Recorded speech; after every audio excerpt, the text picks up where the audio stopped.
কিভাবে জুবিন গর্গের মৃত্যু এ নিয়ে যখন অসম তোলপাড়, সবার মনে প্রশ্ন।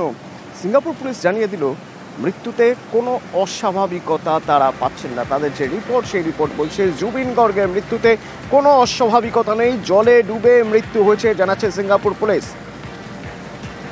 নিলয় রয়েছে আমার সঙ্গে অসম থেকে। নিলয়, আমরা কি জানতে পারছি এখনো পর্যন্ত?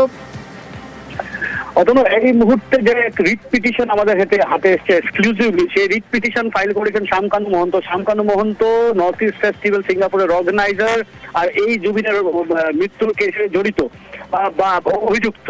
আর বর্তমান 14 দিনের পুলিশ হেফাজতে রয়েছে। শামকানু মহন্ত যার রিট পিটিশন সুপ্রিম কোর্টে ফাইল করেছেন, নোটারাইজ করা হয়েছিল মালয়েশিয়ার থেকে।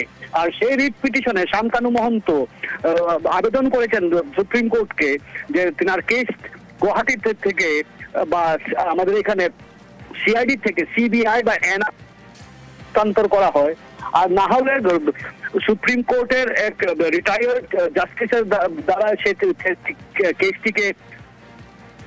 কেসটি করানো হয়। তাতে দলিল দিয়েছেন শামকানু মহন্তদের আসামে বর্তমানের পরিস্থিতি, সম্পত্তি, শামকানু মহন্তের সম্পত্তি, পরিবার সবই কিন্তু কেউই সুরক্ষিত নয়।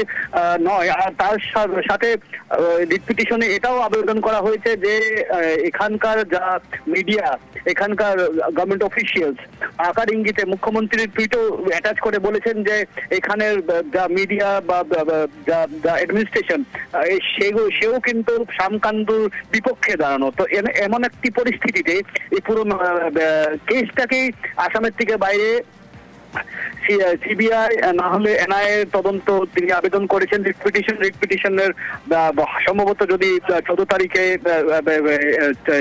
সোমবারে সুপ্রিম কোর্টে তোলা এক সম্ভাবনা রয়েছে। আর তার সাথে কিন্তু আরো দুটি কথাও বলেছেন যে অ্যাকাউন্ট আছে, অ্যাকাউন্ট ডিফ্রিজ করা হয় বা অ্যারেস্ট করা যেন হয় না।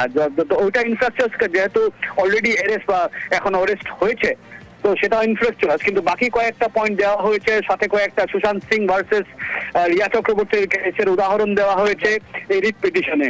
আর সাথে বলেছেন যে অনেকগুলি প্লেনের টিকিট থেকে নিয়ে জুবিনের স্বাস্থ্যর যা অবস্থা ছিল, যে আগে জুবিনের মানে অ্যাপিলেপটিক অ্যাটাক হয়েছিল, সেগুলোরও তথ্য ওই রিট পিটিশনে নথি জমা দেওয়া হয়েছে। ধন্যবাদ।